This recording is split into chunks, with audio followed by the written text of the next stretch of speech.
ക്ഷണിക്കുന്നു.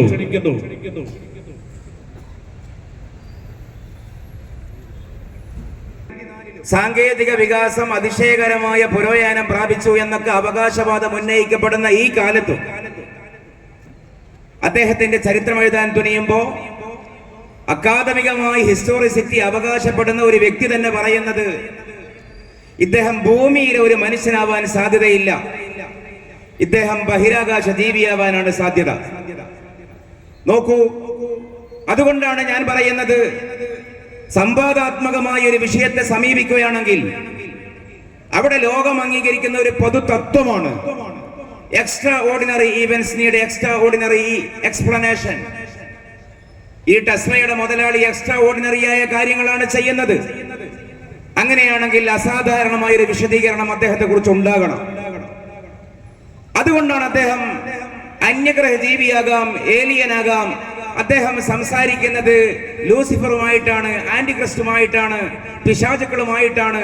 അദ്ദേഹത്തിന് ഭൂമിയിലെ മനുഷ്യരല്ല കൂടുതൽ സുഹൃത്തുക്കൾ, മറ്റു പല ലോകത്തുള്ള വേറെ ജീവികളാണ് എന്നൊക്കെയുള്ള നറേറ്റീവ്സ് നമ്മൾ ഈ സംസാരിക്കുന്ന കാലത്തും വ്യാപകമാവുന്നത്. അത് വെച്ചുകൊണ്ട് ആലോചിച്ച് നോക്കൂ, ആടിന്റെ അകട് വരിച്ച് കറന്ന ഉപ്പയില്ലാത്ത ഉലകത്തിന്റെ ഊഷരതയിലേക്ക് ജന്മം കൊണ്ട് പിറന്നു വീണ, ഉണക്കച്ചപ്പാത്തിയും പച്ചവെള്ളവും കുടിച്ച് ജീവിച്ച, പലപ്പോഴും വീട്ടിൽ 2 കറുപ്പ് സാധനങ്ങൾ മാത്രമേ ഉണ്ടായിരുന്നുള്ളൂ എന്ന് ചരിത്രം നമ്മളോട് പറഞ്ഞു തരുന്ന ഈത്തപ്പഴവും പച്ചവെള്ളവും, അങ്ങനെയുള്ള ചുറ്റുപാടിൽ ജീവിച്ച് 23 കൊല്ലം കൊണ്ട് ലോകത്തെ മുഴുവനും അസാധാരണമാം വിധം പരിവർത്തിപ്പിക്കുകയും അതേവരെ അധമമായതിനെ മുഴുവനും ഉത്തമമാക്കുകയും അത്രയും കാലം ഉത്തമമായി വാഴ്ത്തപ്പെട്ട പലതിനെയും അധമമാക്കുകയും ലോകത്തെ മുഴുവനും ഒരു ഏക ബിന്ദുവിലേക്ക് കേന്ദ്രീകരിപ്പിക്കുന്ന തരത്തിലുള്ള ഒരു ആദർശ സംഹിത കിഴക്ക് മുതൽ പടിഞ്ഞാറ് വരെ, തെക്ക് മുതൽ വടക്ക് വരെ സ്ഥാപിക്കുകയും ചെയ്ത ഒരു വ്യക്തിയെ സംബന്ധിച്ച് നമുക്ക് പറയാൻ കഴിയും, അതൊരു എക്സ്ട്രാ ഓർഡിനറിയായ ഒരു ഈവന്റാണ്. അസാധാരണമായ ഒരു സംഭവമാണത്. പ്രവാചകൻ ചെയ്ത യുദ്ധങ്ങളും പങ്കെടുത്ത യുദ്ധങ്ങളും നോക്കിയാൽ സാധാരണ മറ്റുള്ളവരുടെ യുദ്ധചരിത്രത്തിലെ ഒരു ഗോത്രവൈരത്തിന്റെ കാരണത്താൽ കൊല ചെയ്യപ്പെട്ട ആളുകൾ പോലും പ്രവാചകൻ നടത്തിയ അല്ലെങ്കിൽ പറഞ്ഞയച്ച യുദ്ധത്തിന്റെ പേരിൽ കൊല ചെയ്യപ്പെട്ടിട്ടില്ല. പ്രവാചകൻ 2 ഇഷ്ടിക പോലും പൊളിച്ചിട്ടില്ല പോരാട്ടത്തിന്റെ പേരിൽ. ഒരു ഈത്തപ്പനയുടെ ചെടി പോലും പിഴുതെറിഞ്ഞിട്ടില്ല. അങ്ങനെയുള്ള ഒരു നബി 7 ഭൂഖണ്ഡങ്ങളിലും പ്രവാചകന്റെ കാലത്തോ തൊട്ടു ശേഷമോ ഈ വെളിച്ചം എത്തിക്കണമെങ്കിൽ സ്വാഭാവികമായി it needs an extra ordinary explanation. അത് ഭൂമിയുമായി ബന്ധപ്പെട്ട ഒന്നാവരുത്. ആ വിശദീകരണം ആകാശവുമായി ബന്ധപ്പെട്ടതാവണം. ആ വിശദീകരണത്തിന്റെ ഉത്തരം വരേണ്ടത് ആരാണ്, എന്താണ് ഈ മനുഷ്യനെ അസാധാരണമായ വിജയത്തിലേക്ക് നയിക്കുവാനുള്ള ആദർശം നൽകി ബലപ്പെടുത്തിയത് എന്നതിന്റെ ഉത്തരമായി അത് ഭൂമിയിലെ ഒരു സ്രോതസ്സോ കേന്ദ്രമോ ഒരു സംഘടനയോ ഒരു പ്രസ്ഥാനമോ ഒന്നുമാകാൻ യുക്തിപരമായി യാതൊരു ന്യായവുമില്ല. അതാവേണ്ടത് മിനല്ലാഹി, അല്ലാഹുവിങ്കൽ നിന്നാണ്, വഹീ മുഖേനയാണ്. ആ വഹീനെ നമ്മൾ സ്വാഭാവികമായി അംഗീകരിക്കേണ്ടി വന്നാൽ ഭൂമിയിലെ മനുഷ്യന്, അല്ലാഹു ഇഷ്ടപ്പെടുന്ന മനുഷ്യന്, അവന് വഹീ മുഖേന ദിവ്യ സന്ദേശം കൊടുക്കാനുള്ള ഒരു പാകത ഈ പ്രകൃതിയിലുണ്ട് എന്ന് നമ്മൾ സമ്മതിച്ചാൽ സ്വാഭാവികമായി അത് മുഖേന സ്ഥാപിതമാകുന്നത് അഹ്ലുസുന്ന വൽ ജമാഅത്തിന്റെ ആദർശമാണ്. എന്തുകൊണ്ട്? ഇഷ്ടപ്പെട്ട മനുഷ്യർക്ക് വഹി കൊടുക്കാമെങ്കിൽ ഇഷ്ടപ്പെട്ട മനുഷ്യർക്ക് വഹിയല്ലാതെ ദിവ്യബോധനവും കൊടുക്കാൻ പറ്റുമെന്നാകണം, ഇൽഹാം കൊടുക്കാൻ പറ്റണം. ഇഷ്ടപ്പെട്ട് തെരഞ്ഞെടുക്കപ്പെടുന്ന മനുഷ്യർക്ക് മുഅ്ജിസത്ത് കൊടുക്കാനുള്ള ഒരു പാകത ഈ പ്രകൃതിയിലുണ്ടെങ്കിൽ ഇഷ്ടപ്പെട്ട മനുഷ്യർക്ക് കറാമത്ത് കൊടുക്കാനും അല്ലാഹുവിന് സാധിക്കണം. അതുകൊണ്ടാണ് മഹാരഥരായ ശംസുൽ ഉലമ വഹി കൊണ്ട് വഹിന്റെ പ്രാധാന്യത്തെ വിശ്വാസത്തിന്റെ സംസ്ഥാപനത്തിന്റെ കാര്യത്തിൽ, പ്രബോധനത്തിന്റെ കാര്യത്തിൽ ഏറ്റവും പ്രധാനപ്പെട്ട ഒരു കാര്യമായി അവതരിപ്പിക്കുന്നത്. പൊതുവെ നിരീശ്വര, നാസ്തിക, യുക്തിവാദ മേഖലയുമായി ബന്ധപ്പെട്ട ഒരു ഏരിയയിലാണ് എന്റെയൊക്കെ സംസാരങ്ങൾ ഉണ്ടാവാറുള്ളത്. പക്ഷേ ഞാൻ മനസ്സിലാക്കിയ ഒരു വലിയ എന്നാൽ ചെറിയ ഒരു കാര്യം ഏതാണെന്ന് ചോദിച്ചാൽ, ഒരു മനുഷ്യന് ഈ പ്രപഞ്ചത്തിന്റെ പിറകിൽ ശക്തനായ ഉണ്ടാകൽ നിർബന്ധമായ ഒരു സട്ടാവുണ്ടാകണം എന്ന് ബോധ്യമാവുകയാണെങ്കിൽ, ദൈവാസ്തിക്യം മനസ്സിലാക്കാൻ കഴിയുകയാണെങ്കിൽ, ഒരിക്കലും ആ മനുഷ്യൻ ബഹുദൈവാരാധകനുമാവില്ല. സട്ടാവിന്റെ ആസ്തിക്യം അംഗീകരിക്കുന്ന ആളുകളെ സംബന്ധിച്ച് ബഹുദൈവ ആരാധന നടത്തുന്നവരാണെന്ന് ആക്ഷേപം ഉന്നയിക്കുകയുമില്ല. ഞാൻ എന്താണ് പറഞ്ഞത്? ഈ പ്രപഞ്ചത്തിന്റെ പിറകിൽ ഏകനായ ഒരു സട്ടാവ് ഉണ്ടാകണമെന്ന് ഏതെങ്കിലും ഒരാൾക്ക് ബോധ്യമാവുകയാണെങ്കിൽ, ദൈവാസ്തിക്യം ഒരാൾ അംഗീകരിക്കുകയാണെങ്കിൽ, ആ വ്യക്തിക്ക് ഒരിക്കലും ബഹുദൈവ ആരാധകനാകാനുമാകില്ല. ആ വ്യക്തിക്ക് ഒരിക്കലും ദൈവവിശ്വാസിയായ ഏതെങ്കിലും ഒരു വ്യക്തിയെ സംബന്ധിച്ച് ബഹുദൈവ ആരാധകൻ എന്ന് പറയാനും കഴിയില്ല. എന്തുകൊണ്ടാണ് അങ്ങനെ പറയുന്നതെന്ന് ചോദിച്ചാൽ, ഈ പ്രപഞ്ചത്തിന്റെ എല്ലാം പിറകിൽ ഉണ്ടാകൽ അനിവാര്യമായ ഒരാളെ ഉണ്ടാകേണ്ടതുള്ളൂ എന്ന് മാത്രമേ ബോധ്യപ്പെടുകയുള്ളൂ. തൗഹീദേ സ്ഥാപിതമാവുകയുള്ളൂ, മോണോത്തിസമേ സ്ഥാപിതമാവുകയുള്ളൂ. ഈ പ്രപഞ്ചത്തിന്റെ പിറകിൽ ഒരുപാട് ദൈവങ്ങൾ ഉണ്ടാകണം എന്ന് ഒരിക്കലും ഫിലോസഫി കൊണ്ടോ സയൻസ് കൊണ്ടോ ഏതെങ്കിലും തരത്തിലുള്ള ആലോചനകൾ കൊണ്ടോ ഒരിക്കലും കണ്ടെത്താൻ കഴിയില്ല. ഒരുപാടെണ്ണം ആവശ്യമില്ല, ഒന്നേ വേണ്ടതുള്ളൂ. അതിനാണ് നമ്മൾ നെസസറി ബീയിങ് എന്ന് അതിന്റെ ഭാഷയിൽ പറയുന്നത്, അല്ലെങ്കിൽ വാജിബുൽ വുജൂദ് എന്നൊക്കെ നമ്മുടെ ഭാഷയിൽ പറയുന്നത്. അപ്പൊ സ്വാഭാവികമായി ഇവിടെ ബഹുദൈവ വിശ്വാസികളായ സഹോദരന്മാർ, അല്ലെങ്കിൽ ഒട്ടനേകം ആളുകളിലോ വ്യക്തികളിലോ വസ്തുക്കളിലോ പ്രതീകങ്ങളിലോ വീതം വെക്കപ്പെട്ട ദിവ്യത്വം ചാർത്തുന്ന ആളുകൾ, ആ വ്യക്തികളുടെ വിശ്വാസത്തെ നമ്മൾ ബഹുമാനിക്കുന്നു, അതിനെ ആദരിക്കുന്നു. അതേസമയം പ്രപഞ്ചത്തിന്റെ പിറകിൽ എല്ലാത്തിനെയും നിയന്ത്രിക്കുന്നത് പലത് വേണോ ഒന്ന് വേണോ എന്ന് ചോദിച്ചാൽ, പലതുണ്ടാവേണ്ട ഒരു സാധ്യത ഒരിക്കലും ഉണ്ടാവില്ല. ഇനി അതിന്റെ രണ്ടാമത്തെ ഒരു ഭാഗത്തിലേക്ക് പോവാം. ലോകത്തെ ഏറ്റവും കൂടുതൽ മുസ്ലിം സമൂഹത്തിന്റെ ഇടയിൽ നമ്മൾ വിശ്വസിക്കുന്നത് പോലെ, അനുഷ്ഠിക്കുന്നത് പോലെ ഇസ്ലാമിനെ, ഈമാനിനെ വിശ്വസിക്കുകയും ഇസ്ലാമിനെ അനുഷ്ഠിക്കുകയും ചെയ്യുന്ന സൂഫി മദ്ഹബ് സുന്നി സമൂഹമാണുള്ളത്. അതിന്റെ ഒരു പരിച്ഛേദമാണ് മഹത്തായ സമസ്ത കേരള ജമിയത്തുൽ ഉലമ. ഞാൻ നേരത്തെ പറഞ്ഞു, വഹിയാണ് എല്ലാത്തിന്റെയും ആധാരം. വാസ്തവത്തിൽ നേരത്തെ ഇവിടെ സയ്യിദുൽ ഉലമ ആവർത്തിച്ച് പറഞ്ഞ ഒരു കാര്യമുണ്ടല്ലോ, പരിശുദ്ധ ഇസ്ലാമിന്റെ തനതായ ആശയാദർശങ്ങൾക്ക് കാവൽ നിൽക്കുക എന്നുള്ളതാണ് ഈ പ്രസ്ഥാനത്തിന്റെ ഉത്തരവാദിത്തമെന്ന്. അത് എത്ര വലിയൊരു പ്രസ്താവനയാണത്, എത്ര വലിയൊരു ആശയമാണ് അതിനുള്ളത്. അള്ളാഹു ഭൂമിയിലെ മനുഷ്യർക്ക് അവതരിപ്പിച്ചു കൊടുത്ത പരിശുദ്ധ വഹിയിന്റെ അടിസ്ഥാനത്തിലുള്ള ഒരു ദർശനത്തെ അതിന്റെ തന്മയത്വത്തോടുകൂടെ തനിമയോടുകൂടെ നിലനിർത്താനുള്ള ഒരു ഉത്തരവാദിത്തം പണ്ഡിതോചിതമായി നിർവഹിക്കുന്ന ഒരു പ്രസ്ഥാനം എന്ന് പറയുന്നതിന്റെ വേറെ ഒരു ഭാഷ മഹത്തായ സമസ്ത വഹിയിന്റെ മൗലികതയെ, വഹിയിന്റെ തന്മയത്വത്തെ കാത്തു സംരക്ഷിക്കുന്ന പ്രസ്ഥാനം എന്ന് തന്നെയാണ്. ആ അർത്ഥത്തിൽ സുന്നി സമൂഹം ആചരിച്ചു വരുന്ന ഏതെങ്കിലും ഒരു അനുഷ്ഠാനത്തിലോ കാഴ്ചപ്പാടിലോ ഷിർക്കുണ്ട് എന്ന് എങ്ങനെയാണ് പറയാൻ കഴിയുക? കാരണം ഷിർക്ക് എന്ന് പറഞ്ഞാൽ തന്നെ എന്താ? ഷിർക്ക് എന്ന് പറഞ്ഞാൽ തന്നെ ഇസ്ബാത്തു ശരീക് ലില്ലാഹി തആല ഫിൽ ഉലൂഹിയ്യത്തി വൽ ഉബൂദിയ്യത്തി, അല്ല ഫിൽ ഉലൂഹിയ്യത്തി വ ഖസാഇസിഹാ. ഉണ്ടാകൽ അനിവാര്യമായ അല്ലാഹുവിനോട് അവൻ ആരാധനക്ക് അർഹനാവുക എന്നുള്ള വിഷയത്തിൽ, അല്ലെങ്കിൽ ഉണ്ടാകൽ അനിവാര്യമാണ് എന്ന വിഷയത്തിൽ ഏതെങ്കിലും മറ്റൊന്നിനെ സ്ഥാപിക്കുന്നതിനാണ് ബഹുദൈവതം അല്ലെങ്കിൽ ബഹുദൈവത്വം ഷിർക്ക് എന്ന് പറയുന്നത്. കോടാനുകോടി സുന്നികളുടെ വിശ്വാസം എന്താ? എന്തിനാണ് നമ്മൾ താത്വികമായി സംസാരിക്കുന്നത്? എന്റെ വിശ്വാസം എന്താ, നിങ്ങളുടെ വിശ്വാസം എന്താ, നമ്മുടെ വിശ്വാസം എന്താ? ഉണ്ടാകൽ അനിവാര്യമായിട്ട് ഒന്നേ പാടുള്ളൂ, നെസസറി ബീയിങ് ഒന്നേ ഉണ്ടാവേണ്ടതുള്ളൂ. ഷിർക്കിന്റെ ചർച്ച അവിടെ തീർന്നു. വാസ്തവത്തിൽ നമ്മൾ ആചരിച്ചു വരുന്ന കാര്യങ്ങളിൽ ഷിർക്കുണ്ടോ ഇല്ലേ എന്നുള്ളത് കൂടുതൽ സംസാരിക്കേണ്ട കാര്യം തന്നെ ഇല്ല. പലപ്പോഴും കൗതുകം തോന്നാറുണ്ട്, ഷിർക്കിന്റെ കാര്യത്തിലും തൗഹീദിന്റെ കാര്യത്തിലും എന്തിനാണ് ഇത്ര വലിയ വാഗ്വാദങ്ങൾ, ഇത്ര വലിയ ചർച്ചകൾ എന്നൊക്കെ. കാരണം അള്ളാഹുവിനെ വിശ്വസിക്കുന്ന ഒരാളും സ്വാഭാവികമായി അള്ളാഹുവിന്റെ വുജൂദിന്റെ കാര്യത്തിൽ, അള്ളാഹുവിന്റെ ഉലൂഹിയത്തിന്റെ കാര്യത്തിൽ അതേപോലെ മറ്റൊരാളുണ്ട്, മറ്റൊരു ശക്തിയുണ്ട് എന്ന് സ്വാഭാവികമായി വിശ്വസിക്കില്ല. പിന്നെ അവിടെ വരുന്ന സംശയം ഏതാ? പിന്നെ അവിടെ വരുന്ന സംശയം ഈ നിർവചനത്തെ മാറ്റിക്കൊണ്ടുള്ള വേറൊരു നിർവചനമാണ്. തൗഹീദും ശിർക്കും ഞാൻ പറയുന്നതിന്റെ താല്പര്യം വാസ്തവത്തിൽ അത് ദൈവാസ്തിക്യവുമായി ബന്ധപ്പെട്ട വിഷയത്തിന്റെ വേറൊരു പുറമായതുകൊണ്ടാണ്. ദൈവാസ്തിക്യവുമായി ബന്ധപ്പെട്ട വിഷയം തന്നെയാണ് തൗഹീദും ശിർക്കും.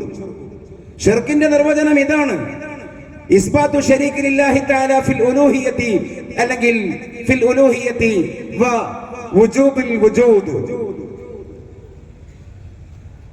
അതിനെ മാറ്റിയിട്ട് ദാത്തിലോ സിഫാത്തിലോ അഫ്ആലിലോ അള്ളാഹുവിനോട് തുല്യമായ വേറെ ആരെയെങ്കിലും സ്ഥാപിക്കുന്നതിനാണ് ശിർക്ക് എന്ന് പറയുന്നത് എന്ന് ലളിതമായി, അല്ലെങ്കിൽ ഒരു ഏകദേശ ധാരണ പറയുമ്പോഴുള്ള പ്രശ്നം എന്താ? ഇവിടെയുള്ള സുന്നി സമൂഹം ഒരിക്കലും നമ്മൾ അള്ളാഹു നൽകിയ കഴിവിന്റെ അടിസ്ഥാനത്തിൽ പ്രവാചകന്മാർക്ക് ദിവ്യബോധനം എന്ന പോലെ അത് സ്ഥാപിക്കാൻ അമാനുഷിക സംഭവമായ മുഅ്ജിസത്ത് എന്ന പോലെ വേറെ ആളുകൾക്ക്, വ്യക്തികൾക്ക് അള്ളാഹു കരുതുന്നത് പോലെയുള്ള അളവിലുള്ള കഴിവോ കാര്യമോ അസാധാരണമാവിധം ഉണ്ടാവുന്നതിൽ അപാകതയില്ല എന്ന് പറയുമ്പോൾ അള്ളാഹുവിനോട് ഇവരെ കൊല്ലപ്പെടുത്തി അള്ളാഹുവിൽ കാണേണ്ട കാര്യം ഇവരിൽ കണ്ടു എന്നൊക്കെ പറയുമ്പോഴുള്ള പ്രശ്നം എന്താണ്? ഗൗരവമായ പ്രശ്നമല്ലേ ഉള്ളത്? വിശുദ്ധ ഖുർആനിന്റെ ചില വചനങ്ങൾ നോക്കൂ. വമാ കാനല്ലാഹു ലിയുദിയ ഈമാനകും ഇന്നല്ലാഹ ബിന്നാസി റഊഫുർ റഹീം. നിങ്ങളുടെ വിശ്വാസം അള്ളാഹു ഒരിക്കലും പാഴാക്കില്ല. കാരണം ആളുകളോട് അള്ളാഹു റഊഫുർ റഹീം, കൃപാലുവാണ്, കരുണാവാരിധിയാണ്. ഇവിടെ റഊഫും റഹീം എന്ന് അള്ളാഹു തന്നെ കുറിച്ച് പറഞ്ഞ അതേ കാര്യം തന്നെയല്ലേ ലഖദ് ജാഅകും മിൻ അൻഫുസികും ലഖദ് ജാഅകും റസൂലുൻ മിൻ അൻഫുസികും അസീസുൻ അലൈഹി മാ അനിത്തും ഹരീസുൻ അലൈക്കും ബിൽ മുഅ്മിനീന റഊഫുർ റഹീം. നബി സല്ലല്ലാഹു അലൈഹി വസല്ലമയെ കുറിച്ചും പറഞ്ഞു റഊഫാണ്, റഹീമാണ്. പക്ഷെ അവിടെ എന്താ വ്യത്യാസം? അള്ളാഹുവിന്റെ ആ സിഫത്തുകൾ, റഹ്മത്ത് എന്ന് പറയുന്ന സിഫത്ത്, റഅഫത്ത് എന്ന് പറയുന്ന സിഫത്ത്, ആ വിശേഷണം അത് അള്ളാഹുവിന്റെ മൗലികമായ വിശേഷണമാണ്. അള്ളാഹുവിന് സ്വയം അത് ഉള്ളതാണ്.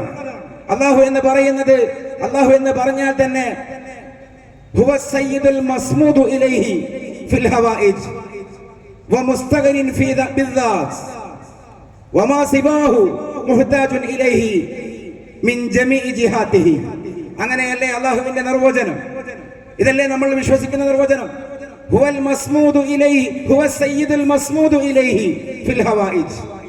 മറ്റുള്ളവരാൽ ആശ്രയിക്കപ്പെടുന്ന സകല ആവശ്യങ്ങളിലും മറ്റുള്ളവരാൽ ആശ്രയിക്കപ്പെടുന്ന മസ്മൂദായ സയ്യിദാണ് അല്ലാഹു.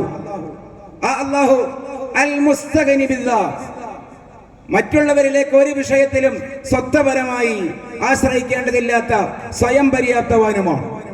വമാ സിവാഹു, അല്ലാഹു അല്ലാത്ത മറ്റെല്ലാം മുഹ്താജുൻ ഇലൈഹി മിൻ ജമീഇ ജിഹാതിഹി. ഏത് രൂപേണ നോക്കുകയാണെങ്കിലും അല്ലാഹുവിനെ ആവശ്യമുള്ള, അല്ലാഹുവിനെ ആവശ്യപ്പെടുന്ന അസ്തിത്വങ്ങളുമാണ്. ഇതാണ് അല്ലാഹുവിനെ കുറിച്ച് നമ്മുടെ വിശ്വാസം. എന്ന് വന്നാൽ നബി സല്ലല്ലാഹു അലൈഹി വസല്ലമക്ക് അല്ലാഹു കൊടുക്കണം കാരുണ്യബോധം, പ്രവാചകന്റെ ഹൃദയത്തിൽ അല്ലാഹു കൊടുക്കണം നൈർമല്യബോധം എന്ന് വന്നു. ഇവിടെ നമ്മൾ ഒരിക്കലും അല്ലാഹുവിനെയും പ്രവാചകനെയും സമീകരിക്കുന്നില്ല. ധാരാളം അതേപോലെ ഭൗതികമായ കണ്ണുകൊണ്ട് നമ്മൾ നോക്കുകയാണെങ്കിൽ ഇതേ അർത്ഥത്തിൽ വരുന്ന ഒട്ടനേകം സംഭവങ്ങൾ കാണാം. ആരാണ് സൃഷ്ടാവ്? ആർക്കെങ്കിലും സംശയമുണ്ടോ? അല്ലാഹു.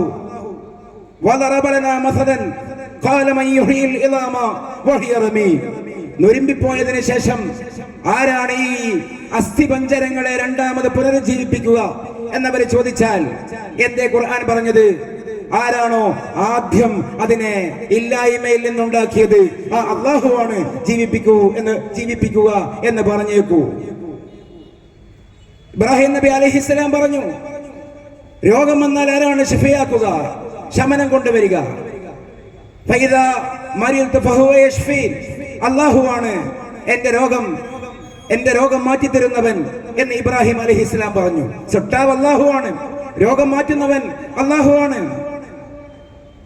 അല്ലാഹുവാണ് രഹസ്യവും പരസ്യവും അറിയുന്നവൻ. പക്ഷേ ഇത് ഇസ്ലാമിന്റെ അടിസ്ഥാനപരമായ വിശ്വാസമായിരിക്കെ അതേ വിശുദ്ധ ഖുർആനിൽ ഖലീമുല്ലാഹി, അതേ വിശുദ്ധ ഖുർആനിൽ മസീഹുല്ലാഹി ഈസാ അലൈഹിസ്സലാം തന്റെ ജനതയിലേക്ക് പോയിട്ട് എന്തേ പറയുന്നത്? അന്നീ ഖദ് ജിഅ്തുകും ബിആയത്തിൻ മിർ റബ്ബികും, ഞാൻ അല്ലാഹുവിന്റെ അരികിൽ നിന്ന് വളരെ വ്യക്തമായ ഒരു ദൃഷ്ടാന്തവുമായി വരികയാണ്. എന്താണ് ദൃഷ്ടാന്തം എന്നല്ലേ? അന്നീ അഖ്ലുഖു ലക്കും മിനത്തീനി ബിസൂറത്തി ത്വയ്ർ ബിഹൈഅത്തി ത്വയ്ർ, ഞാൻ ചെളിമണ്ണ് കൊണ്ട് പക്ഷിയുടെ രൂപമുണ്ടാക്കും. ഫഅൻഫുഖു ഫീഹി റൂഹ്, ഞാനതിൽ എന്നിട്ട് ആത്മാവിനെ യൂതും. ആ സമയത്ത് ഫയകൂനു ത്വയ്റൻ ബിഇദ്നില്ലാഹ്, അല്ലാഹുവിന്റെ സമ്മതത്തോടെ അതൊരു പറവയായി മാറും. ആരാണ് അവിടെ സൃഷ്ടാവ് എന്ന് ചോദിച്ചാൽ ആരാണ് ആത്മാവിനെ ഊതുന്നത്? ഒരു ഭാഗത്ത് പറയുന്നു അല്ലാഹുവാണ് സൃഷ്ടാവ്. ഇവിടെ ഈസാ അലൈഹിസ്സലാം പറയുന്നു, ഞാൻ കളിമണ്ണിൽ നിന്ന് പക്ഷിയുടെ രൂപമുണ്ടാക്കി അതിൽ ഞാൻ ഊതേണ്ട താമസം അല്ലാഹുവിന്റെ അനുമതി പ്രകാരം അത് പറവയായി പറക്കും. വീണ്ടും ഈസാ അലൈഹിസ്സലാം പറയുന്നു, ഫഉനബ്ബിഉകും ബിമാ തഅകുലൂന വമാ തദ്ഖറുന ഫീ ബുയൂതികും, നിങ്ങൾ എന്താണ് കഴിച്ചു വന്ന ഭക്ഷണമെന്ന് ഞാൻ പറഞ്ഞു തരാം, വീട്ടിൽ എന്താണ് സൂക്ഷിക്കുന്നത് എന്ന് ഞാൻ പറഞ്ഞു തരാം. രഹസ്യം അറിയുന്നവൻ അല്ലാഹു മാത്രമാണ് എന്ന് പരിശുദ്ധ ഖുർആൻ. പക്ഷേ ഇവിടെ ഈസാ അലൈഹിസ്സലാം പറയുകയാണ്, നിങ്ങളുടെ രഹസ്യം ഞാൻ പറഞ്ഞു തരാം. ഇന്നി, അതിനു മുമ്പുണ്ട്, ഇന്നി ഉബരിഉൽ അക്മഹ വൽ അബ്റസ വഉഹിൽ മൗത, ഞാൻ നിങ്ങളുടെ രോഗികളായ ആളുകളെ ഞാൻ അവരുടെ രോഗം ഞാൻ മാറ്റിക്കൊടുക്കും, മരിച്ച മൃതദേഹത്തെ ഞാൻ ജീവിപ്പിക്കും. ഇതൊക്കെ അല്ലാഹുവിനാണ് ആ അധികാരമെന്ന് വിശ്വസിക്കുന്ന ഒരു സമൂഹത്തോടാണ് ഈസാ അലൈഹിസ്സലാം അത് പറയുന്നത് എന്നതിന്റെ വളരെ വ്യക്തമായ അർത്ഥം എന്താ? ഇത് വിശദീകരിക്കേണ്ട കാര്യമേ അല്ല. അല്ലാഹു ഈസാ അലൈഹിസ്സലാമിന് അതിനുള്ള കഴിവ് നൽകുന്നു. ഈസാ അലൈഹിസ്സലാം അത് ചെയ്യുന്നു, അത്രയല്ലേ ഉള്ളൂ. അതിനെക്കുറിച്ച് പിന്നെ എങ്ങനെയാണ് അല്ലാഹുവിന് ഈസാ അലൈഹിസ്സലാമിന് ആ കഴിവ് നൽകാമെങ്കിൽ, നബി സല്ലല്ലാഹു അലൈഹി വസല്ലമക്ക് ആ കഴിവ് നൽകാമെങ്കിൽ, മനുഷ്യരിൽ അവന് ഇഷ്ടപ്പെടുന്ന സെലക്ട് ചെയ്യുന്ന ആളുകൾക്ക് ആ കഴിവ് നൽകാമെങ്കിൽ, ചിലർക്ക് നൽകാം, ചിലർക്ക് നൽകാൻ അല്ലാഹുവിന് താല്പര്യമില്ല എന്ന് അല്ലാഹുവിന്റെ പേരിൽ നമുക്ക് പറയാൻ കഴിയുമോ? അല്ലാഹു എന്ത് ചെയ്യണമെന്ന് ഞങ്ങൾ തീരുമാനിക്കും എന്ന് പറയുന്നിടത്താണ് വാസ്തവത്തിൽ ദൈവ നിഷേധമുണ്ടായത് എങ്കിൽ. അല്ലാഹു എന്ത് ചെയ്യണമെന്ന് ഞങ്ങൾ തീരുമാനിക്കും, അതൊരു സ്റ്റാൻഡാണല്ലോ. ശ്രീനാരായണ ഗുരു മൂലക്കുരു പിടിച്ച് മരണപ്പെട്ടു എന്നൊക്കെ ഒരു കഥയുണ്ട്. അല്ല, അദ്ദേഹം കൊല ചെയ്യപ്പെട്ടു എന്ന് ചിലർ പറയുന്നുണ്ട്. അതിന്റെ ചരിത്രം നമ്മൾ പറയണ്ട. ആ സമയത്ത് ശ്രീനാരായണ ഗുരുവിന്റെ ശിഷ്യനായ സഹോദരൻ അയ്യപ്പന്റെ ദൈവത്തോട് പ്രാർത്ഥിച്ചു എന്നാണ്, ഒരു ഉറുമ്പിനെ പോലും പീഡിപ്പിക്കാത്ത എന്റെ ദൈവത്തെ വേദനിപ്പിക്കാതെ മരിപ്പിക്കണമേ. പക്ഷേ അയ്യപ്പന്റെ കാഴ്ചയിൽ അദ്ദേഹത്തിന്റെ ഗുരു ഈ രോഗം പിടിപെട്ട് തന്നെയാണ് വേദനയോടുകൂടെ മരണപ്പെട്ടു പോയത്. സഹോദരൻ അയ്യപ്പൻ പറഞ്ഞു, എന്റെ ഗുരുവിനെ വേദനിപ്പിക്കാതെ മരിപ്പിക്കാത്ത ദൈവത്തിൽ എനിക്ക് വിശ്വാസമില്ല, ആ ദൈവം നമുക്ക് വേണ്ട. അങ്ങനെയാണ് കേരളത്തിൽ ഒരിടവേളയ്ക്ക് ശേഷം, ചരിത്രപരമായ നാസ്തികതയ്ക്ക് ശേഷം, അല്ലെങ്കിൽ ചരിത്രപരമായ ഭൗതികവാദത്തിന് ശേഷം കേരളത്തിൽ രാഷ്ട്രീയ യുക്തിവാദം ഉണ്ടായത്. പ്രശ്നം എന്തേ? അവിടെ ആലോചിച്ച് നോക്കൂ. അയ്യപ്പൻ പറയുന്നത് പോലെ ദൈവം കേട്ടില്ല എന്നതാ പ്രശ്നം. സൃഷ്ടികൾ കരുതുന്നത് പോലെ സൃഷ്ടാവ് കരുതാത്തതിന്റെ പേരിൽ സൃഷ്ടാവിനെ നിഷേധിക്കുന്ന ഒരു യുക്തി വിചാരം. അതിന്റെ വേറൊരു വശമല്ലേ നമ്മൾ ഈ പറയുന്ന ഈ ഭാഗം. മുഹിയുദ്ദീൻ ഷെയ്ഖിന് അല്ലാഹു പ്രത്യേകം കഴിവ് കൊടുക്കാൻ ഉദ്ദേശിച്ചിട്ടില്ല.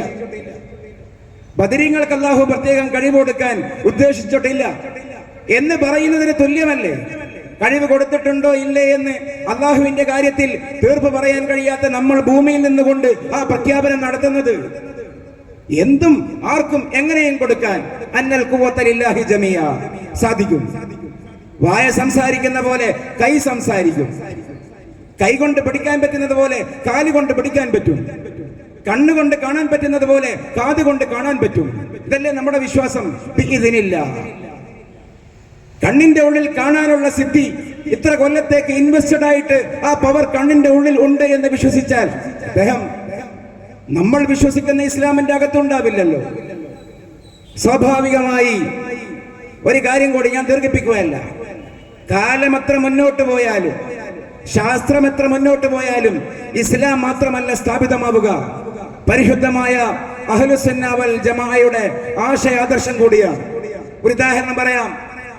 ഒരു 10-15 കൊല്ലം മുമ്പ് വരെ മരണവും അനന്തര ജീവിതവും എന്ന് പറയുന്ന ഒരു വിഷയം മതപ്രഭാഷണത്തിന്റെ വാളിന്റെ വേദിയിലല്ലാതെ വേറെ എവിടെയെങ്കിലും കേൾക്കാൻ നമ്മളെ കൊണ്ട് സാധിച്ചിരുന്നു.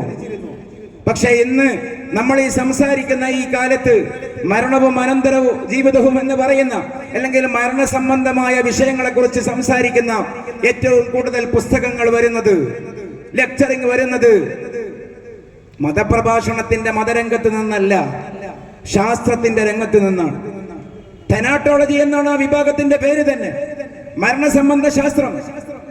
ആ തെനാട്ടോളജി മുന്നോട്ട് വെക്കുന്ന നിയർ ഡെത്ത് എക്സ്പീരിയൻസ് എന്ന് പറയുന്ന ഒരു പ്രതിഭാസം, മരണത്തിന്റെ തൊട്ടു മുമ്പുള്ള രംഗം അഭിമുഖീകരിക്കുന്ന മനുഷ്യന്മാർ, എന്നിട്ട് ജീവിതത്തിലേക്ക് തിരിച്ചു വരുന്ന ആളുകൾ, ആ ആളുകളിൽ നിന്ന് ശാസ്ത്രലോകം അവരുടെ അനുഭവം ക്രോഡീകരിച്ചുകൊണ്ട് ഒരു ശാസ്ത്രശാഖയെ ഡെവലപ്പ് ചെയ്തു, തെനാട്ടോളജി.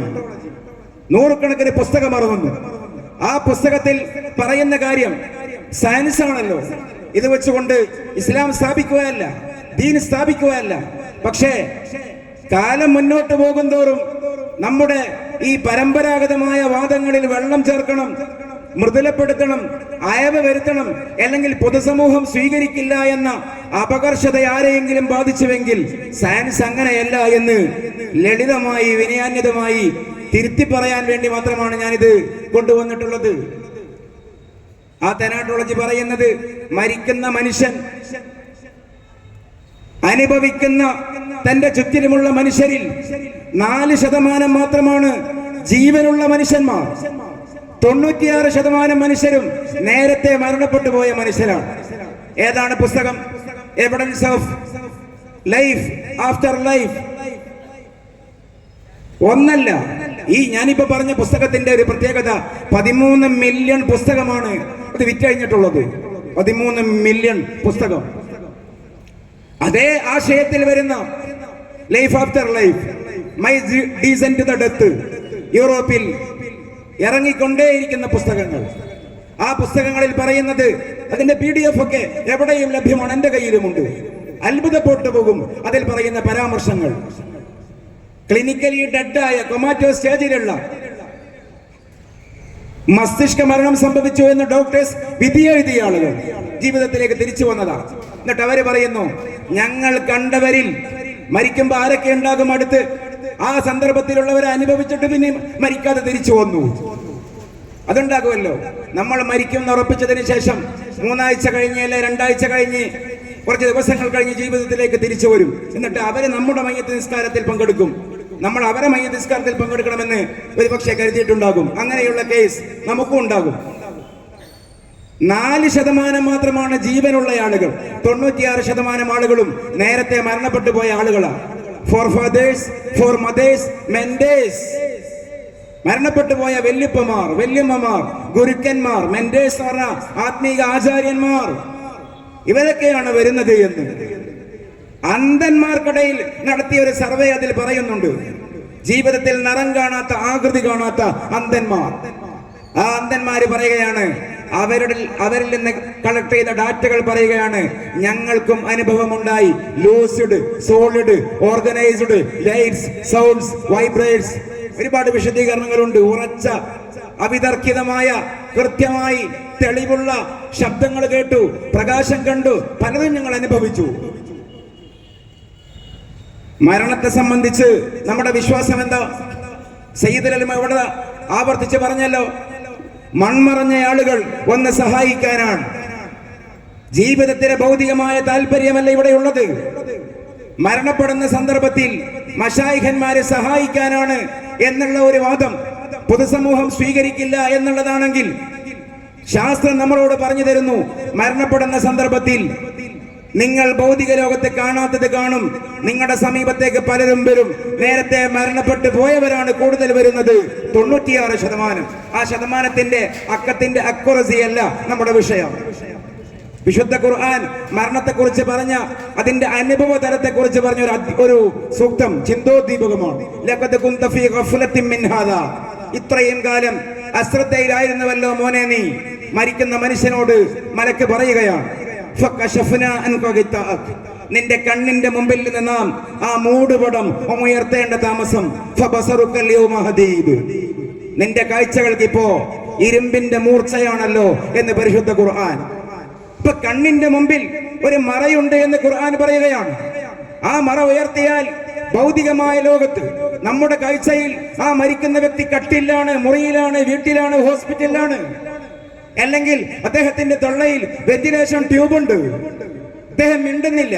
പക്ഷെ ഖുർആൻ പറയുകയാണ്, ഫബസറുക യൗമ ഹദീദ്, നീ അസ്രായേലിനെ കാണുകയാണല്ലോ, നീ സ്വർഗം കാണുകയാണല്ലോ, നീ നരകം കാണുകയാണല്ലോ, നീ പ്രപഞ്ചത്തിന്റെ അപ്പുറത്തുള്ളതും കാണുകയാണല്ലോ. ഇത് ഖുർആനാണ്. ഇപ്പൊ മരിക്കുന്ന വ്യക്തിക്ക് പ്രപഞ്ചത്തിന്റെ അപ്പുറത്തുള്ളത് കാണാൻ കഴിയുമെന്ന് വിശുദ്ധ ഖുർആൻ പറയുകയാണെങ്കിൽ ആ കാഴ്ച ആ മരിക്കുന്ന വ്യക്തിക്ക് കൊടുക്കുന്നത് ഏതൊരു അല്ലാഹു ആണോ, ആ അല്ലാഹുവിന് മരിക്കുന്നതിന് മുമ്പ് തന്നെ വേണമെന്ന് വിചാരിച്ചാൽ ഈ വ്യക്തിക്ക് ഈ പ്രപഞ്ചത്തിന്റെ അപ്പുറം കാണിച്ചു കൊടുക്കാൻ പറ്റില്ലേ? അതല്ലേ അതിന്റെ ലോജിക്. നമ്മൾ മരിക്കാൻ കിടക്കുമ്പോ നമ്മളെ മലക്കുകളെ കാണുമെങ്കിൽ, മരിക്കാൻ കിടക്കുമ്പോ ഭൂമിക്കപ്പുറം കാണുമെങ്കിൽ, ഇത് വിശുദ്ധ ഖുർആൻ അനുസരിച്ചുകൊണ്ട് അംഗീകരിക്കാൻ കഴിയുമെങ്കിൽ, ആ മരിക്കുന്ന നേരത്ത് ഇതൊക്കെ കാണിച്ചു തരാൻ ശക്തിയുള്ള അല്ലാഹുവിന് മരിക്കുന്നതിന് മുമ്പും വേണമെങ്കിൽ കാണിക്കാൻ പറ്റില്ലേ? അതുകൊണ്ടല്ലേ പ്രവാചക തിരുമേനി 1500 കൊല്ലത്തിന് ശേഷം ഭൂമിയിൽ സംഭവിക്കുന്ന കാര്യം മക്കയിൽ വെച്ച് മദീനയിൽ വെച്ച് പ്രവചിച്ചത്? ഭാവി കണ്ടത് കൊണ്ടല്ലേ. മശാരിക്കുൽ അർദി വ മഗാരിബ് മുഴുവനും കാണാൻ പ്രവാചകന് കഴിഞ്ഞു. ഈ വിശ്വാസമാണ് യഥാർത്ഥത്തിലുള്ള ഇസ്ലാം. ഈ വിശ്വാസമാണ് ദൈവാസ്തിക്ക് മുഖേന സ്ഥാപിതമാകുന്ന ഇസ്ലാം. ഈ വിശ്വാസമാണ് പ്രവാചകന്റെ റിസാലത്ത് മുഖേന സ്ഥാപിതമാകുന്ന ഇസ്ലാം. എന്തെങ്കിലും ഇസ്ലാം അല്ല. അതുകൊണ്ട് മഹത്തായ സമസ്ത കേരള ജമിയത്തുൽ ഉലമ മുന്നോട്ട് വെക്കുന്ന വിശ്വാസാദർശം എന്ന് പറയുന്നത് ഇവിടെ കൃത്യമായ ബോധ്യമുള്ള, എക്കാലവും പറയാൻ പറ്റുന്ന, കാലാനുസരണം പൊതുബോധത്തിനനുസരിച്ചുകൊണ്ട് വെള്ളം ചേർക്കേണ്ട ആവശ്യമില്ലാത്ത ഒരു മതമാണ്. നാം വെള്ളം ചേർക്കാൻ മെനക്കെട്ടാലോ എവിടെ എത്തും? ഇത് ഭൗതികവാദികളെ, പൊതുബോധത്തെ ഒരു പരിധിക്കപ്പുറം സംതൃപ്തിപ്പെടുത്താൻ തുനിഞ്ഞാൽ വ്യക്തിപരമായ സൗഹൃദമാവാം, ആശയപരമായ സൗഹൃദമാവാം, സംവാദമാകാം. അതേസമയം ഈ ആശയത്തിൽ വിട്ടുവീഴ്ച ചെയ്യുക എന്നുള്ള നിലപാട് സ്വീകരിച്ചാലോ യൂറോപ്യൻ ഭൗതികവാദികളെ സംതൃപ്തിപ്പെടുത്താൻ വേണ്ടിയാണ് ഈ വഹീനെ ചില ആളുകൾ ഭൗതികമായി വ്യാഖ്യാനിച്ചത്. ആകാശത്തിന്റെ അപ്പുറത്ത് നിന്ന് മലക്കൊന്നും വരുന്നുണ്ടെന്ന് പറയണ്ട, അത് യൂറോപ്യന്മാരെ സ്വീകരിക്കില്ലല്ലോ. അതുകൊണ്ട് നമുക്കൊരു കാര്യം ചെയ്യാം.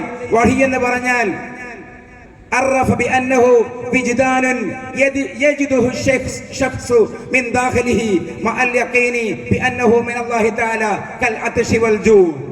അങ്ങനെ ഇവിടെ വ്യാഖ്യാനം വന്നില്ലേ? ഒരു വ്യക്തിയുടെ മനസ്സിൽ നിന്ന് ആ വ്യക്തിക്ക് തോന്നുന്ന കാര്യമാണ് വഹി. മുഹമ്മദ് അബ്ദുവിന്റെ താരീഫാണ് അറഫ ബിഅന്നഹു. വഹി എന്ന് പറഞ്ഞാൽ വിജ്ദാനുൻ, ഒരു എക്സ്പീരിയൻസ് ആണ്. യജ്ദുഹു ശഖ്സു മിൻ ദാഖിലിഹി, മനസ്സാ തോന്നുന്ന ഒരു അനുഭവം.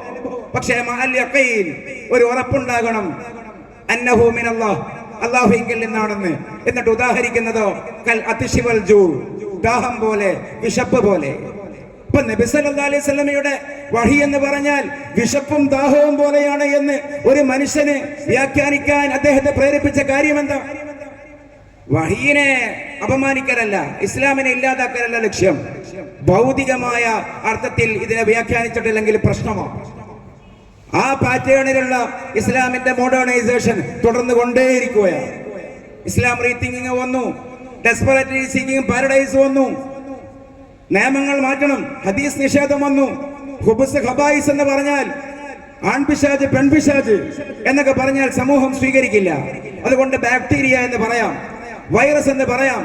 അബാബിയിൽ പറവകൾ എന്നാൽ അത് നരകത്തിൽ നിന്നുള്ള തീക്കണലും പക്ഷിയുമാണെന്ന് പറഞ്ഞാൽ പൊതുസമൂഹം സ്വീകരിക്കില്ല. അതുകൊണ്ട് ചിക്കൻ പോക്സ് ആണെന്ന് പറയാം. താടി വെക്കണമെന്നുള്ള ഒരു നിയമം ഇന്നത്തെ കാലത്ത് പറഞ്ഞാൽ അത് സർക്കാർ ജോലികളിൽ പ്രയാസമാണ്. അതുകൊണ്ട് പ്രവാചകൻ താടി വെച്ചതിന്റെ ന്യായം അറേബ്യയിൽ ക്ഷുരകക്കത്തിയും ക്ഷുരകക്കടയും കുറവായതിന്റെ പേരിലായിരുന്നു. സൂപ്പർ മാക്സ് ബ്ലേഡ് ഇല്ലാത്തതിന്റെ പേരിലായിരുന്നു. ഉള്ള കാലത്ത് താടി വെക്കേണ്ടതില്ല. ഇങ്ങനെ ഇസ്ലാമിനെ കുളിപ്പിച്ച് കുട്ടിയെ കൊല്ലുക എന്ന് പറയുന്നത് പോലെയുള്ള ഒരു ആർഗ്യുമെന്റുകൾ ഒരു ഭാഗത്ത് വരുമ്പോ വാസ്തവത്തിൽ അടിസ്ഥാനപരമായി നമ്മുടെ നിലപാടിന്റെ ഒരു കൃത്യതയെക്കുറിച്ച് നമുക്കൊരു ബോധ്യം, നമുക്കൊരു ബഹുമാനം കൂടുതൽ ഉണ്ടാവേണ്ടതുണ്ട്. ഈ മൻഹജാണ്, ഈ രീതിയാണ് കേരളത്തിൽ ഇസ്ലാമിനെ ഇത്ര കാലം എത്തിച്ചത്. ഈ ഒരു ഭാഗം കൂടി ഞാൻ പലതും ആ ഭാഗം ഇനി പറയാൻ ആഗ്രഹിക്കുന്നില്ല, ഞാൻ മാറ്റിവെച്ച് ഒഴിവാക്കി. സത്താർ സാഹിബോടെ പ്രസംഗിക്കാൻ ഇരിക്കുന്നുണ്ട്. നിങ്ങൾ കാത്തിരിക്കുന്നത് അദ്ദേഹത്തിന്റെ സംസാരമാണെന്ന് എനിക്കറിയാം. പക്ഷെ ഇതിന്റെ ഒരു പൂർത്തീകരണത്തിന് വേണ്ടി മാത്രം പറയട്ടെ. കേരളത്തിലെ ഇസ്ലാമിന്റെ ഈ തനതായ രൂപം ഇവിടെ ഉണ്ടാക്കിയതാരാ?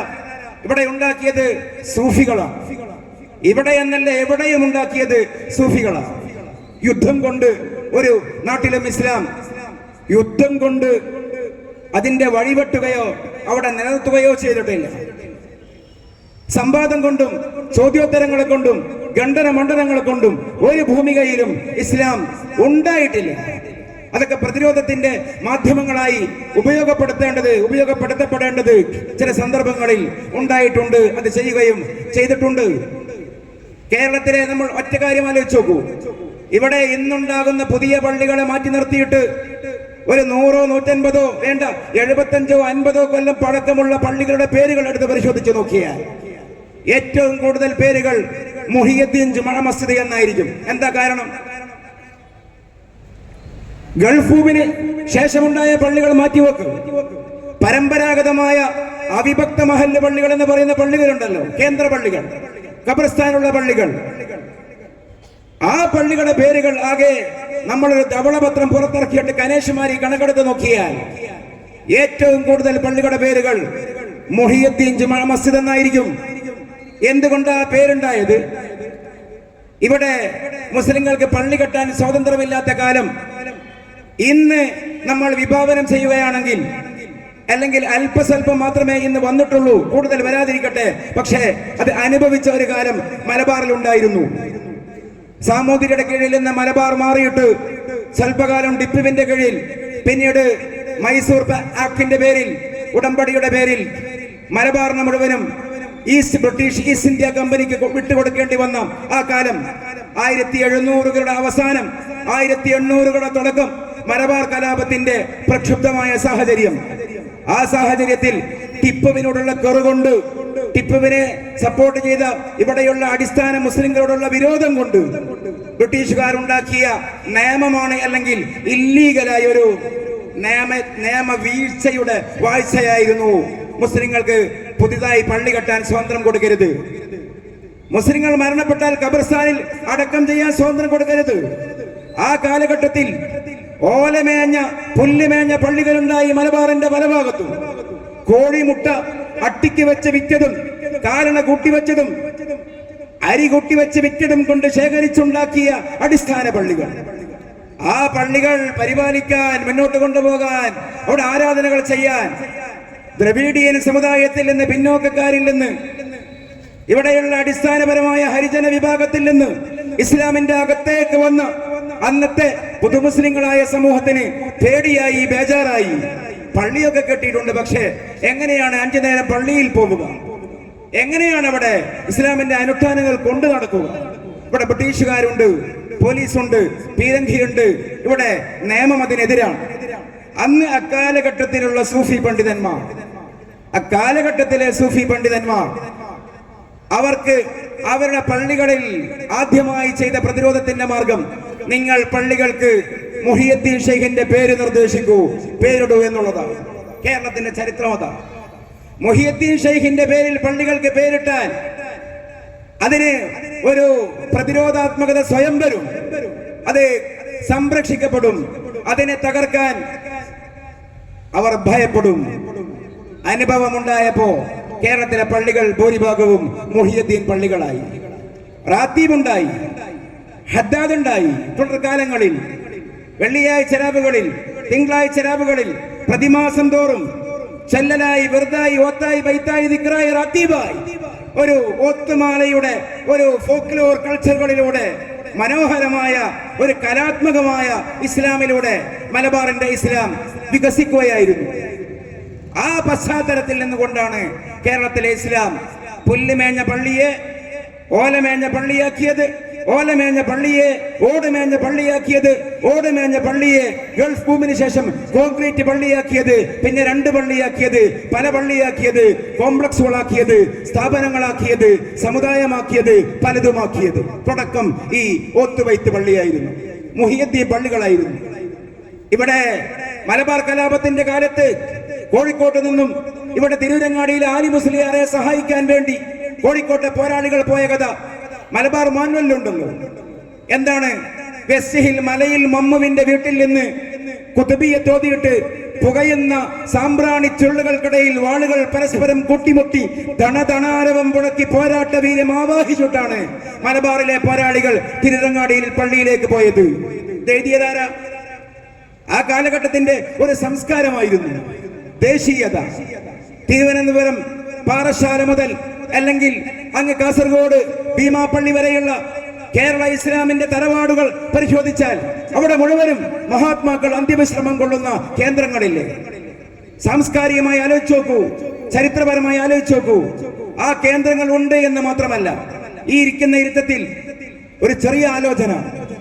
ഞാൻ ഈ പറഞ്ഞ പാറശാല മുതൽ ഭീമാപ്പള്ളി വരെയുള്ള 100 കണക്കിന് ദർഗകളിലുള്ള മഹാത്മാക്കളുടെ പേരുകൾ നമുക്കറിയുമോ? അറിയില്ല. മഹാത്മാക്കളുടെ പേരുകൾ അറിയില്ല, അധിക പേരുടേതും അറിയില്ല. പക്ഷേ ചരിത്രമുണ്ട്. എന്തുകൊണ്ടാണ് അറിയാത്തത്? ആ വ്യക്തികൾ അറിയപ്പെട്ടത് വ്യക്തികളുടെ പേരിലല്ല, നാടിന്റെ പേരിലാണ്. മമ്പുറം മക്കാം എന്നേ പറയാറുള്ളൂ, അവിടെയുള്ള മഹാത്മാവിന്റെ പേര് പറയാറില്ല. പൊന്നാനിയായാലും ഭീമാപ്പള്ളിയായാലും പാറശാലയായാലും ഏത് നാടായാലും അവിടെയുള്ള മഹാത്മാക്കളെ പേര് പറയുന്നതിന് പകരം ആ നാടിന്റെ പേര് അവരെ പേരാകുമാറ് അവർ ഈ നാടിന്റെ ശബ്ദമായി. മതജാതി ഭേദമന്യേ വയനാട്ടിൽ മാനന്തവാടി ബസ് സ്റ്റാൻഡിൽ പോയാൽ ചില ബസ്സുകൾക്ക് പേര് കാണാം ബാവലി. ഒരു നാടിന്റെ പേരാണിന്ന് ബാവലി. വാസ്തവത്തിൽ ബാവ അലി എന്ന് പറയുന്ന മഹാത്മാവിന്റെ നാടിലേക്കുള്ള ബോർഡാണത്. ആ വ്യക്തിയുടെ പേര് അപ്രസക്തമായി നാടിന്റെ പേരായി. ചുരത്തിലൊരു നാടുണ്ട്, പക്രന്തളം. അവിടെ ഒരു ദർഗയുണ്ട്, അതിനകത്തൊരു മഹാത്മാവുണ്ട്, ഫഖ്റുദ്ദീൻ. പണ്ട് കാട്ടാനിയുള്ള കാലത്ത് ഫഖ്റുദ്ദീന്റെ തടത്തിൽ പോയി അഭയം തേടിയാൽ രക്ഷപ്പെടുമെന്നായിരുന്നു അനുഭവം. പിന്നീട് ആ നാടിന് ഫക്രന്തളം, പിന്നീട് പക്രന്തളം. നാടിന്റെ പേര് വ്യക്തിയുടെ പേര് ഒന്നാകുമാറും. അതിലല്ലേ ജന്യുനായ ദേശീയ ബോധമുള്ളത്? അതിലല്ലേ മായം ചേരാത്ത മനുഷ്യ സൗഹൃദമുള്ളത്? ഇന്ന് നമ്മൾ ആർട്ടിഫിഷ്യലായി കൊണ്ടുവെക്കുകയാണ്. പക്ഷേ നമ്മുടെ ഈ വിശ്വാസധാരയുടെ ആദർശധാരയുടെ ഒരു രീതി എന്ന് പറയുന്നത് ആർട്ടിഫിഷ്യലായ സൗഹൃദങ്ങളല്ല. യജിബു അലാ കുല്ലി മുസ്ലിമിൻ അൻ യദഉ ലിസ്സാമിരി എന്ന് ഫത്വ എടുക്കാൻ കഴിഞ്ഞു മുഹ്യിദ്ദീൻ മാല എഴുതിയ ഖാദി മുഹമ്മദിന്. സാമൂതിരിക്ക് വേണ്ടി ദുആ ചെയ്യൽ മുസ്ലിങ്ങൾക്ക് നിർബന്ധ ബാധ്യതയാണ്. യജിബു അലാ കുല്ലി മുസ്ലിമിൻ അൻ യദഉ ലിസ്സാമിരി. കാരണം വസ്സാമിരിയു മഅ കുഫ്രിഹി ലിദീനിനാ ഹറബഹും വബസലൽ ഖദായിന. അവിടെ എവിടെയാണ് ആർട്ടിഫിഷ്യാലിറ്റി ഉള്ളത്? അതുകൊണ്ട് ഈ ഓത്തിന്റെ ബൈത്തിന്റെ ഈ മലയാളത്തെ പാകപ്പെടുത്തിയ ഈ സംസ്കാരത്തിന്റെ ഒരു രീതി എന്ന് പറയുന്നത് ഞാൻ ഈ പറയുന്ന ഈ ആധ്യാത്മികമായ വഴികളാണ്, അള്ളാഹുവിനോടുള്ള ഇഷ്കിന്റെ വഴികളാണ്, സ്നേഹത്തിന്റെ വഴികളാണ്. പക്ഷേ ഈ സ്നേഹത്തിന്റെയും ഇഷ്കിന്റെയും വഴികളെ അതിനെയും ദുർവ്യാഖ്യാനിച്ചുകൊണ്ട്, അതിനെയും മറ്റു രീതിയിൽ അവതരിപ്പിച്ചുകൊണ്ട് മതേതര സൂഫിസം, സർവമത സത്യവാദം ഒക്കെ നമുക്കിടയിലേക്ക് നിരീശ്വരവാദം പോലെ, യുക്തിവാദം പോലെ, ഭൗതികവാദം പോലെ വേറെ രൂപത്തിൽ കടന്നു വരുമ്പോ എനിക്ക് തോന്നുന്നു 10-15 കൊല്ലം കഴിഞ്ഞാൽ ഒരുപക്ഷെ ഏറ്റവും ഗൗരവത്തിൽ നമ്മൾ ചർച്ച ചെയ്യേണ്ടി വരുന്ന ഒരു വിഷയം ഈ പറയുന്ന മതേതര സൂഫിസമോ അല്ലെങ്കിൽ ഈ പറയുന്നത് പോലെയുള്ള സർവമത സത്യവാദത്തിന്റെ മുസ്ലിം വേഷൻസോ ആയിരിക്കും. 2-3 ദിവസം മുമ്പ് ഞാൻ ആ വ്യക്തിയുടെ പേര് പറയുന്നില്ല. വ്യക്തിപരമായ വൈരനിര്യാതനം നമ്മുടെ ആദർശത്തിന്റെ ഭാഗവുമല്ല, ആശയം മാത്രമാണ് നമുക്ക് വിഷയം. അറിയപ്പെട്ട ഒരു സഹോദരൻ, ഡെസിഗ്നേഷനുള്ള ഒരു പബ്ലിക് ഫിഗർ സൗഹൃദത്തിന്റെ ഭാഗമായി എനിക്കൊരു ആയത്ത് അയച്ചു തന്നു. ഇന്നല്ലദീന ആമനൂ വല്ലദീന ഹാദൂ വന്നസാറ വസ്സാബിഈന മൻ ആമന ബില്ലാഹി വൽ യൗമിൽ ആഖിരി വഅമല സ്വാലിഹാ ഫലഹും അജ്റുഹും ഇൻദ റബ്ബിഹിം വലാ ഖൗഫുൻ അലൈഹിം വലാ ഹും യഹ്സനൂൻ. അദ്ദേഹം കോപ്പി പേസ്റ്റ് ആണ്, അല്ലെങ്കിൽ അദ്ദേഹം അത് ഖുർആനിൽ നിന്ന് കണ്ടെത്താൻ പറ്റിയ ഒരാളല്ല. എന്നിട്ട് ചോദിച്ചു, എന്നെ അദ്ദേഹം വിളിക്കുന്ന ഒരു പേരുണ്ട്, കുറച്ചു കാലമായി ബന്ധമുള്ളതിന്റെ പേരിൽ. ഈ ആയത്തിന്റെ താല്പര്യം ഇങ്ങനെയാണെന്ന് കേട്ടിട്ടുണ്ട്. ഏത് മതമായാലും ഏത് വിശ്വാസമായാലും അടിസ്ഥാനപരമായ ഒരു സർവേശ്വരനുണ്ട് എന്ന് വിശ്വസിക്കുകയാണെങ്കിൽ, പാരത്രിക ജീവിതവുമുണ്ടെന്ന് വിശ്വസിക്കുകയാണെങ്കിൽ, അതത് രാജ്യത്തിന്റെ ഭരണഘടന അനുസരിച്ചുകൊണ്ട് ജീവിക്കുകയാണ് എന്നും വരികയാണെങ്കിൽ പരലോകത്തിൽ പേടിക്കേണ്ടി വരില്ല. അവനാണ് അള്ളാഹുവിന്റെ അരികെ ഭക്തൻ എന്നീ വചനത്തിന് താല്പര്യമുണ്ടോ? നോക്കുമ്പോ കാലങ്ങളായി ആ ആർഗ്യുമെന്റ് ഇവിടെ ഉണ്ട്. വാസ്തവത്തിൽ ഇതിനെക്കുറിച്ച് പുസ്തകങ്ങൾ രചിക്കപ്പെട്ടിട്ടുണ്ട്. ഏത് മതമായാലും ഏത് വിശ്വാസമായാലും രാജ്യത്തിന്റെ ഭരണഘടന അനുസരിച്ച് ജീവിച്ചാൽ മതിയത്ര. അവരെ ആക്ഷേപിക്കുകയല്ല ഒരർത്ഥത്തിലും. പക്ഷെ ഇവരെല്ലാം സ്നേഹത്തെക്കുറിച്ച് സംസാരിക്കുന്ന, വിമോചനത്തെക്കുറിച്ച് പ്രത്യയശാസ്ത്രം, വിപ്ലവ ഗാനങ്ങൾ രചിക്കുന്ന ആളുകളാ. പക്ഷേ ആയത്തിന്റെ അർത്ഥം എന്താ? ഇന്നല്ലദീന ആമനൂ, വിശ്വാസികളായ ആളുകൾ, വല്ലദീന ഹാദൂ, യഹൂദ സമൂഹം, വന്നസാറ, ക്രൈസ്തവ സമൂഹം, വസ്സാബിഈന, സബൂർ അനുസരിച്ച് കൊണ്ട് ജീവിക്കുന്ന ആളുകൾ, അല്ലെങ്കിൽ സൗറാഠ്യ മതക്കാർ, അല്ലെങ്കിൽ ഏറ്റവും ചുരുങ്ങിയത് സ്വതന്ത്ര ചിന്തകർ എന്ന് വരെ പറയാം. ഇങ്ങനെ ഭൂമുഖത്തുള്ള വ്യത്യസ്തമായ ആളുകൾ ആരായാലും ശരി, പരലോകത്തിൽ അവർക്ക്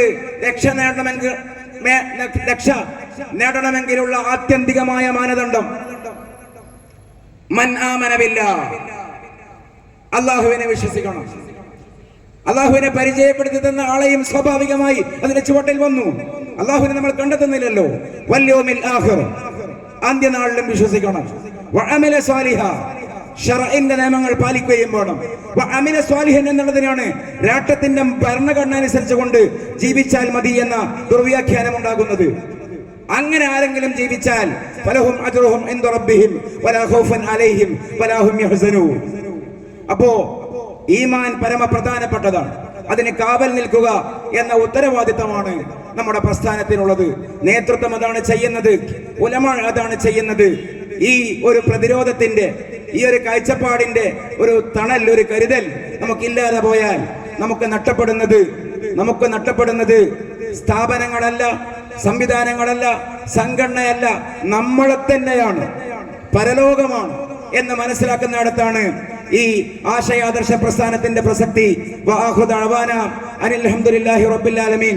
നമ്മൾ പറഞ്ഞത് കേട്ടത് റബ്ബന അതിനാ ഫിദ് ദുനിയ ഹസന വഫിൽ ആഖിറതി ഹസനതൻ വഖിനാ അദാബന്നാർ റബ്ബന തഖബ്ബൽ മിന്നാ ഇന്നക അൻതസ് സമീഉൽ അലീം വതുബ് അലൈനാ ഇന്നക അൻത തവ്വാബുർ റഹീം. നിങ്ങൾ കരുതിയതിനേക്കാളും സ്വല്പസമയം ദീർഘിച്ചു പോയെങ്കിൽ അഫ്വൻ, സത്താർക്കയോടും അഫ്വൻ. വആഖിറു ദഅവാനാ അൽഹംദുലില്ലാഹി റബ്ബിൽ ആലമീൻ. അസ്സലാമു അലൈക്കും വറഹ്മത്തുള്ളാഹി വബറകാതുഹു. സമസ്ത മക്കൾ ആദർശം പറയും. അവർക്കുർജം ശൈഖുനാ ശംസുൽ ഉലമയാണ്. അവരുടെ നേതൃത്വം സയ്യിദുൽ ഉലമയാണ്.